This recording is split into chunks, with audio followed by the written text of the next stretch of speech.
یہ واقعہ تو آپ کو سنا دیا، اب ہم اس کے حقائق پہ کچھ گفتگو کریں گے۔ میں جڑانوالہ میں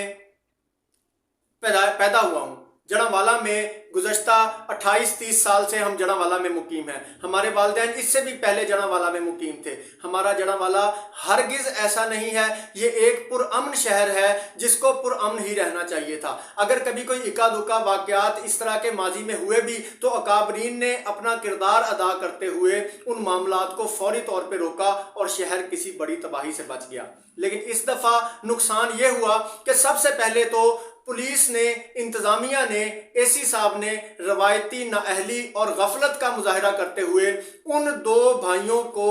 پکڑا نہیں، گرفتار نہیں کیا، یا بقول عینی شاہدین ان کو فرار کروا دیا جو اس واقعہ کے مرکزی کردار تھے۔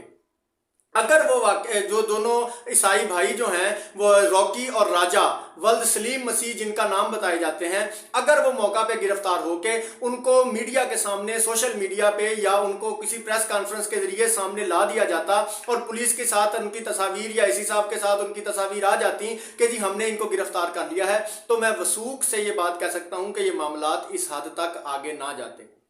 یہ ہو گیا۔ اس کے بعد عینی شاہدین کے بقول اور وہاں کے لوگوں کے بقول کہ ہم نے 2 گھنٹے کا مزید پولیس کو ٹائم دیا، لیکن اس کے باوجود بھی پولیس اس کام کو ان کو گرفتار نہ کر سکی۔ پھر ناظرین اکرام، ایک سخت عوامی رد عمل سامنے آیا جو کہ نہیں آنا چاہیے تھا۔ جیسے ہم ان دونوں نوجوانوں کی پرزور مذمت کرتے ہیں اور ان کے بارے میں سخت سے سخت الفاظ میں احتجاج کرتے ہوئے حکومت وقت سے یہ مطالبہ کرتے ہیں کہ ان دونوں نوجوانوں کو قرار واقعی سزا دی جائے، ان پہ توہین مذہب کا، توہین قرآن کا، توہین رسول اکرم صلی اللہ علیہ وسلم کا مقدمہ چلاتے ہوئے اس کی واحد سزا صرف اور صرف ایک ہے کہ ان کو عبرتناک طریقے سے سزائے موت دی جائے۔ اسی طرح ناظرین اکرام، ہم اگلے واقعات کی بھی مذمت کرتے ہیں کہ بطور جڑانوالہ کا شہری، بطور ہم جڑانوالہ میں عرصہ دراز سے بہت اچھے انداز سے اپنے مسیحی بھائیوں کے ساتھ رہ رہے ہیں، نہ ہمارا اسلام، نہ پاکستان کا آئین، نہ پاکستان کا قانون اس بات کی اجازت دیتا ہے کہ فرد واحد کی سزا پوری کمیونٹی کو دی جائے۔ اسلام نے تو ہمیں یہاں تک بھی منع کیا کہ اگر ایک بیٹے نے جرم کیا تو باپ اس کے جرم میں ذمہ دار نہیں ہوتا، اگر بیٹی نے جرم کیا تو ماں اس کے جرم کی ذمہ دار نہیں ہوتی جب تک کہ اس کا جرم بھی برابر پہ ثابت نہ ہو جائے۔ تو یہ کہاں کا انصاف تھا؟ ہم میں یہ مسلمان دوستوں نے اور ان جتھوں نے، ان لوگوں نے جنہوں نے بھی چرچز کو جلایا، جنہوں نے ان بے گناہ مسیحی بھائیوں کے جو ہے وہ گھروں کو نظر آتش کیا، جنہوں نے ان کے سامان کو لوٹا، جنہوں نے ان کی ناموس کو، ان کی عزت کو اس قدر ڈرا دیا کہ وہ لوگ اپنے گھروں کو چھوڑ کے نامعلوم مقامات پر منتقل ہو گئے، ان لوگوں کا کیا قصور تھا؟ 2 لوگوں کی سزا اگر پوری کمیونٹی کو دی جانے لگے تو پھر بہت سے معاملات ایسے بنیں گے کہ جیسے جو سنبھالے نہیں جا سکیں گے۔ اس کے علاوہ ایک اور بات بہت قابل غور ہے، شاید یہ بات کسی کو بری بھی لگے لیکن یہ بات یہاں کرنی مناسب ہے کہ اگر آج ہم یہاں پہ اپنی اقلیتوں کو حقوق نہ دے سکے اور اپنی اقلیتوں کو ہم جو ہے وہ پاکستان کے آئین اور قانون کے مطابق، جس وجہ سے پاکستان کے جھنڈے میں جو سفید رنگ ہے وہ اقلیتوں کے حقوق کی نمائندگی کرتا ہے، اگر ہم ان کو وہ حقوق نہ دے سکے تو جہاں مسلمان اقلیت ہیں، اگر وہاں کبھی مسلمانوں پہ ظلم ہوا اور اللہ نہ کرے اگر اس کے ریئیکشن میں کوئی ایسا واقعہ ہوا تو پھر ہمیں وہاں پہ بھی اس طریقے سے احتجاج کرنے کا کوئی حق نہیں، کیونکہ جہاں ہم اکثریت میں تھے وہاں ہم نے ظلم اور بربریت کا مظاہرہ کیا۔ ناظرین اکرام، یہ تو تھا یہ واقعہ کیوں ہوا اور کیسے ہوا۔ اب بہت سے عناصر ایسے ہیں، بہت سے مقامات ایسے ہیں، بہت سی جگہ ایسی ہیں کہ جہاں پہ اگر تھوڑی سی عقل مندی کا مظاہرہ کیا جاتا تو ان واقعات کو ہونے سے روکا جا سکتا تھا۔ سب سے پہلے جب عینی شاہدین کے مطابق کہ ہم نے ان لوگوں کو دیکھا اور ان کے گھر سے ہم نے برآمد کیا قرآن پاک کے تحریف شدہ پھٹے ہوئے قرآن پاک کے شہید کیے ہوئے اوراق اور وہ تحریر، اس کے بعد یہاں ایک سوال کھڑا ہوتا ہے کہ آپ نے ان لوگوں کو جانے کیوں دیا؟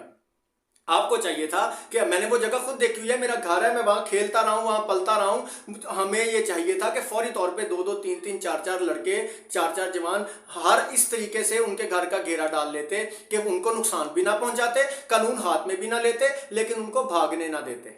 ایک بات۔ دوسری بات، اس کے علاوہ اگر ان عینی شاہدین کے بقول کہ ہم نے اعلان کروا دیا تھا اور ہم نے اعلان کہہ رہا ہوں، ہم نے اکابرین کو اطلاع دی تھی اور ہم نے پولیس کو اطلاع دی تھی، تو اس کے بعد مسجد میں اعلان کرنا نہیں بنتا تھا جب تک پولیس جو ہے یا انتظامیہ یا اکابرین آپ کو اجازت نہ دیتے، پھر ان کو مسجد میں اعلانات کر کے عوام کے ہجوم کو اور عوام کے اشتعال کو ابھارا گیا۔ ظاہر سی بات ہے وہ تحریر ایسی تھی کہ جب کوئی شخص، کوئی فرد ذرا بھی آقا دو عالم صلی اللہ علیہ وسلم اور قرآن کریم سے محبت رکھنے والا اس کو پڑھ لیتا تو وہ یہی ری ایکشن ہونا تھا جو ہم کے سامنے آیا۔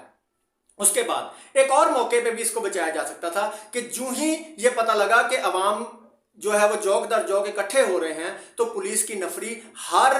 چرچ کے آگے، ہر گرجا گھر کے آگے اور عیسائی کمیونٹی کے آگے، جہاں جہاں ان کی کمیونٹیز ہیں، کرسچین کالونیز ہیں، عیسیٰ نگری ہے، شہروانہ والی نگری ہے، اس کے علاوہ اسلام پورہ میں جو عیسائی برادری رہتی ہے، جو اس کے علاوہ جھال کے قریب یا جو قبرستان مرکزی کے قریب عیسائی برادری رہتی ہے، وہاں پہ پولیس جو ہے وہ اس قدر پہنچ جاتی ہے اور اس کے ساتھ شہر کے اکابرین جاتے، جس کی مثالیں ماضی میں موجود ہیں۔ اب میں ان کی تفصیل میں نہیں جانا چاہتا کہ گزشتہ ماضی میں بھی جب شہر جڑاوالا میں اس طرح کے کوئی ایک دو معاملات ہوئے تھے تو اکابرین نے اپنا کردار ادا کیا تھا۔ آج بھی اکابرین اس جگہ جہاں جا کھڑے ہو جاتے تو شاید یہ اس حد تک واقعات نہ ہوتے جس حد تک ہو گئے۔ ناظرین کرام، اب آخر پہ ہم اس بارے میں گفتگو کریں گے اور یہ جاننے کی کوشش کریں گے کہ اس سے پاکستان کو نقصان کیا ہوا۔ اس سے پاکستان کو اس قدر نقصان ہوا جس کا اندازہ بھی نہیں لگایا جا سکتا، کیونکہ انٹرنیشنل میڈیا جو پہلے ہی پاکستان کے خلاف ہے، وہ طاغوتی قوتیں جو پہلے ہی مسلمانوں کو دہشت گرد کہتی ہیں، انہوں نے اس واقعے کو یک طرفہ بنا کے اس انداز سے پیش کیا کہ پاکستان میں اقلیتوں کے حقوق جو ہیں وہ سلب کیے جا رہے ہیں، اقلیتوں کو پاکستان میں تحفظ نہیں دیا جا رہا، اور انتہائی معذرت کہ اس بات کو آگے لے جانے میں ہمارے ان مشتعل اور جذباتی نوجوانوں کا بہت بڑا کردار ہے، اور اس کے علاوہ اس انتظامیہ کا کردار ہے جس نے بروقت کارروائی نہ کرتے ہوئے حالات کو اس نہج تک جانے دیا۔ اگر انتظامیہ اس حوالے سے، ہم نے ماضی میں دیکھا ہے 9 مئی کے واقعات ہوئے، دوسرے واقعات ہوئے جس میں انتظامیہ نے ہر جگہ سے ان لوگوں کو شناخت بھی کیا، ان لوگوں کو روکا بھی، جس جگہ پہ جس بندے کو انتظامیہ روک سکتی تھی اس کو روکا گیا، لیکن اس کے بعد اس واقعات میں ہم نے یہ چیز نہ دیکھی جو کہ ہمیں دیکھنی چاہیے تھی۔ ناظرین کرام، اس سے جڑاوالا کا، پاکستان کا امیج انٹرنیشنل میڈیا میں بہت حد تک خراب ہوا۔ اب ہمارا چونکہ جو وقت گزر گیا وہ واپس نہیں آ سکتا، لیکن آئندہ کا لائحہ عمل جو ہے وہ ہمیشہ مستقبل انسان کے ہاتھ میں ہوتا ہے۔ اب اس امر کی ضرورت ہے کہ فوری طور پہ انتظامیہ اپنا کردار ادا کرتے ہوئے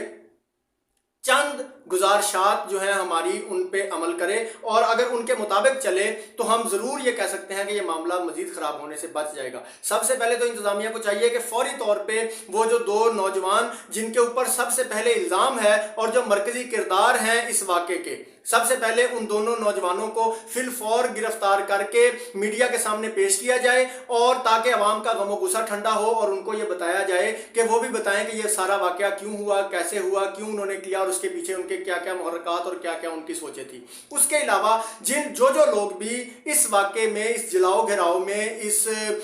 جو ہے وہ پرفتن واقعات میں، ان لڑائیوں میں نظر آتش کرنے میں جو لوگ ملوث ہیں، ان کو بھی سخت سے سخت سزا دی جائے، تاکہ آئندہ کسی کو اس بات کی جرت نہ ہو کہ وہ اس طرح ایک اسلامی ملک میں رہتے ہوئے اور ایک قانون والے ملک میں رہتے ہوئے قانون اور آئین کو اپنے ہاتھ میں لے۔ لیکن یہاں بھی ایک بات کا خصوصی خیال رکھا جائے کہ انتظامیہ کے پاس ہر قسم کے آلات ہوتے ہیں، ہر قسم کے انتظامیہ کے پاس جو ہے